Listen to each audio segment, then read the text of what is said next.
Saludos cordiales a los presentes, damas y caballeros. Gracias por su atención y por estar en este video. El día de hoy mi intención es explicar qué es un contrato, cuáles son los elementos del contrato, cuáles son las personas que intervienen en el contrato y cuáles son los tipos de contrato. Pero para iniciar con todo esto debemos comprender qué es un contrato. Un contrato se comprende como un acto o acuerdo entre dos o más partes para llegar a un beneficio mutuo. Dentro de ellos podemos encontrar contratos de trabajo, contratos de compra y venta de bienes y contratos de inquilinato, como simples ejemplos. Un contrato de trabajo es aquel donde un empleador solicita los servicios de una persona para suplir sus necesidades, ya sea dentro de un trabajo que requiera producción de servicios, que requiera quehaceres domésticos, entre otros más. Dentro de los contratos de compra y venta de vehículos, el comprador aspira a recibir un bien inmueble por un razonable precio y el vendedor recibe un buen pago económico por su bien mueble. Ahora, ¿cuáles son los elementos del contrato? Dentro de los elementos encontramos el convenio, que es aquel donde un grupo de trabajadores, sus situaciones importantes, como por ejemplo, estos trabajadores tienen un horario de trabajo más extenso que el que debería ser legalmente, entonces tratarían de hacer un convenio con este empleador para que eso se reduzca y sea acorde a cómo deben ser las horas de trabajo, ya que debido a esto podremos entender que es una explotación laboral. Podría conllevar actos jurídicos y le convendría más al empleador poder suplir la necesidad de sus trabajadores. También podemos encontrar la licitud dentro de los elementos del contrato. Ustedes dirán, ¿qué es la licitud? La licitud requeriría o es aquella que obligue a un objeto u objetivo a ser lícito, es decir, que no contenga nada ilegal. Si yo, les pondré un ejemplo, si yo contrato a mi amigo Andrés para que él entregue productos que yo produzco, los entregue por todo el país, yo le daría un contrato, pero señalaría que los productos que se encuentren dentro de la caja son de mi conocimiento únicamente y él no podría acceder a saber qué está llevando. En este caso, si yo decido poner productos ilegales dentro de las cajas de los productos, por ejemplo de limpieza, que se supone que están siendo entregados por mi amigo, estos productos ilegales harían que el contrato sea ilícito, es decir, que sea ilegal. Los elementos principales del contrato también encontramos la dependencia. La dependencia es cuando un empleador depende de su empleado y un empleado de su empleador. ¿Por qué un empleador depende de su empleado? ¿Por qué?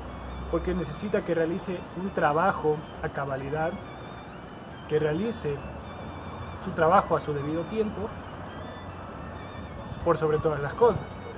Y el empleado al empleador, que debe dar un excelente servicio, el empleador lo remunera adecuadamente, correspondiente a su trabajo.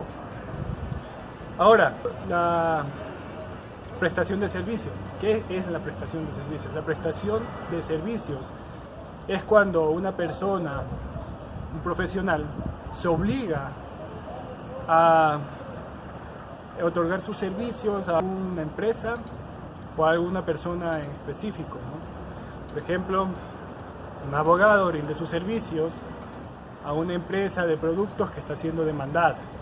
Él lo asesora y lo defiende en el litigio y espera su remuneración, podría ser un ejemplo.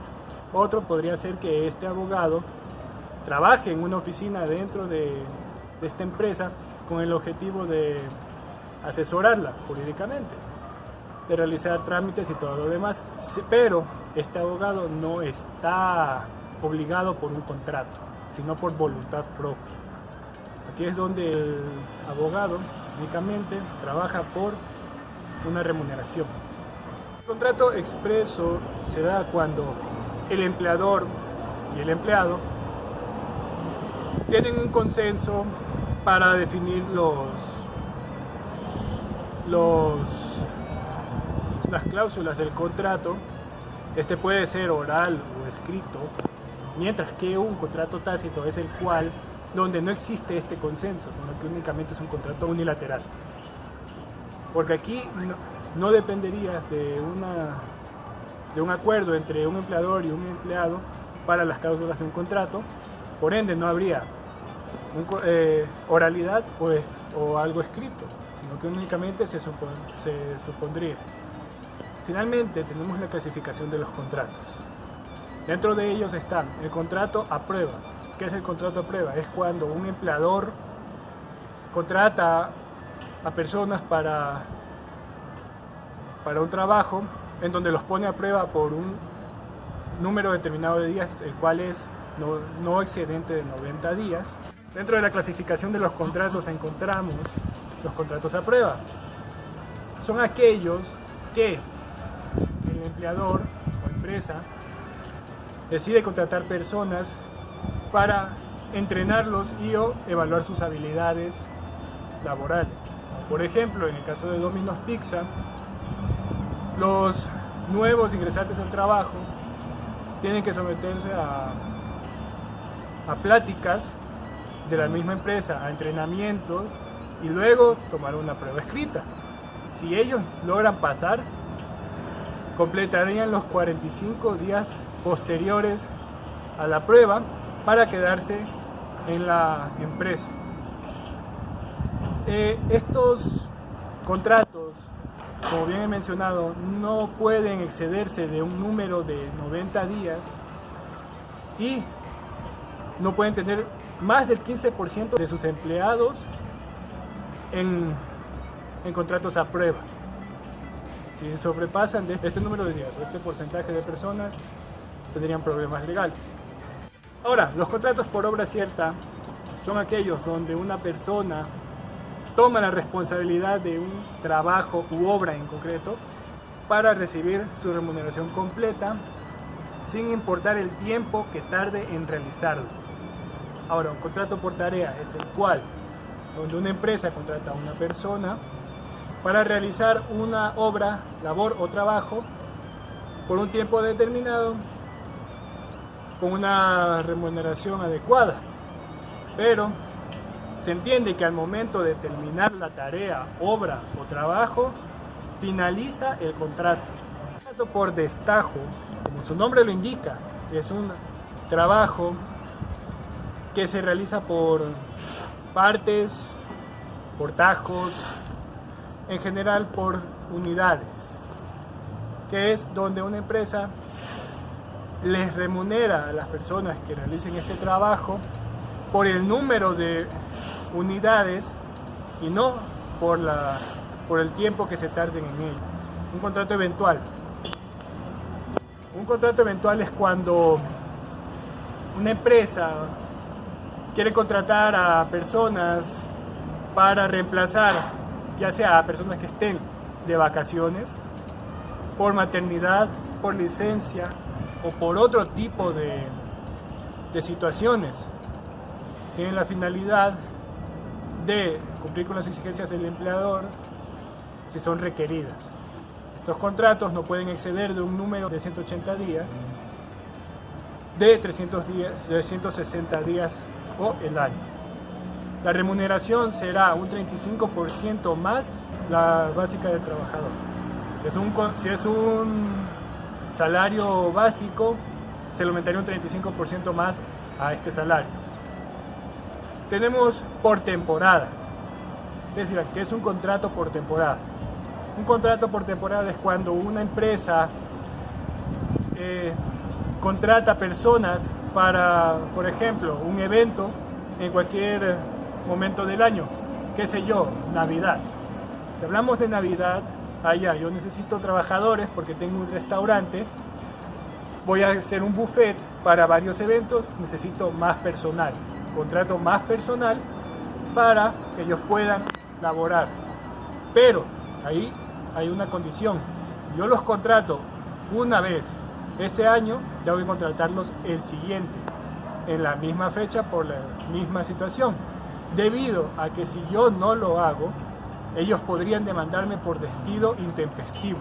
Ahora, los contratos ocasionales son aquellos que buscan suplir una necesidad emergente o extraordinaria que no puede exceder de 30 días en un año y tendrá igualmente como los anteriores, como el anterior contrato ya mencionado, una remuneración de 35% más que el salario básico que se le otorgaba a un empleado.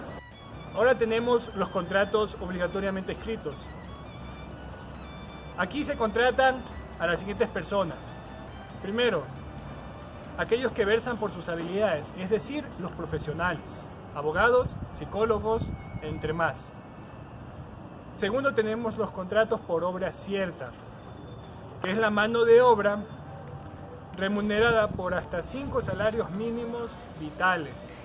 Luego tenemos los contratos a prueba, tenemos los contratos de educación, los contratos de adolescentes de 15 años, tenemos los contratos por grupos o equipos, tenemos los contratos de enganche, tenemos los contratos eventuales o por temporada y finalmente tendremos los que la ley así lo designa.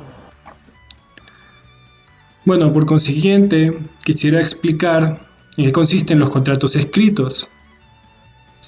Como todos sabemos, según el artículo 18 del Código de Trabajo actualmente vigente, es un documento escrito que puede celebrarse por instrumentos públicos, ya sean públicos o privados, que constará en un libro especial y se conferirá copia en cualquier tiempo a la persona que lo requiera. Sin embargo, podemos entender algo más sobre los mismos contratos escritos, es que son un acuerdo bilateral entre las dos partes.